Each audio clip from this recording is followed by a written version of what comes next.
Jean Verlaine, voilà, élu à la ville de Strasbourg et à la métropole du même nom. Et j'ai depuis quelques années, 2 ans, un peu plus, des délégations. Ma première délégation concerne les relations avec les cultes. On est en Alsace-Moselle, donc la question des cultes est toujours gérée par ce qu'on appelle, à tort, mais ce n'est pas très important, le concordat. Ma deuxième délégation concerne l'organisation des commissions de sécurité et la veille pour tous les établissements recevant du public, je m'occupe aussi. À côté de ça, je suis président de la CERS et de la SPL.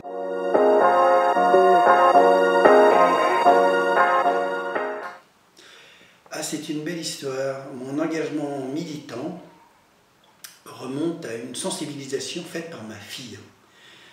Dans la famille, nous sommes beaucoup d'écologistes, puisque 2 de mes garçons ont été candidats aux élections municipales précédentes, et nous avons été jusqu'à 5 adhérents.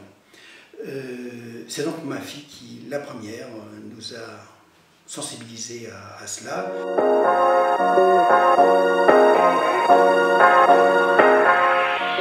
Alors, il y en a beaucoup. Sur les cultes, la principale mesure, c'est de cadrer un petit peu l'aide de la collectivité aux différents cultes. Voilà, c'est tout simple. Il y a des cultes qui sont bénéficiaires du droit local, donc qui ont payé par l'État des fonctionnaires, d'autres, et les mêmes d'ailleurs, qui ont également des bâtiments mis à leur disposition et entretenus par la collectivité locale.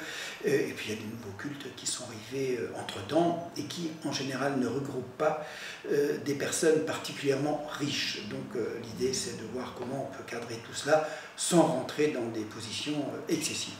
Voilà, ça c'est la première. La deuxième grande ambition, c'est de sécuriser le plus possible les établissements recevant du public, en particulier les établissements d'enseignement. J'étais encore hier dans un lycée. En ce qui concerne la CERS et la SPL, la grosse ambition, c'est de produire mieux, plus dense, mais moins perceptible et plus convivial, des espaces de vie pour nos contemporains.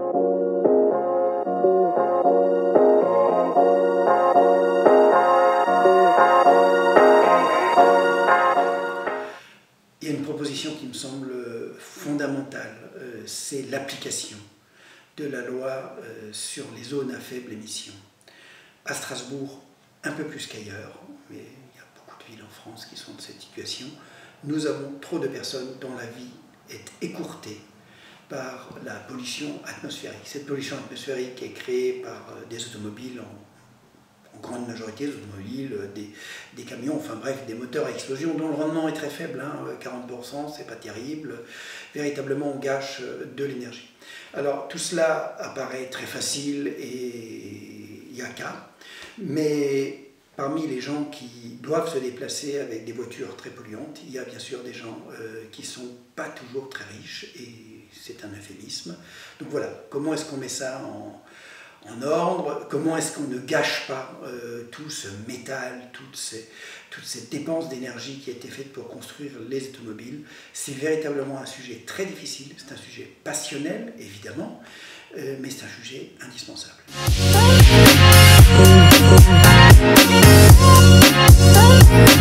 Oh,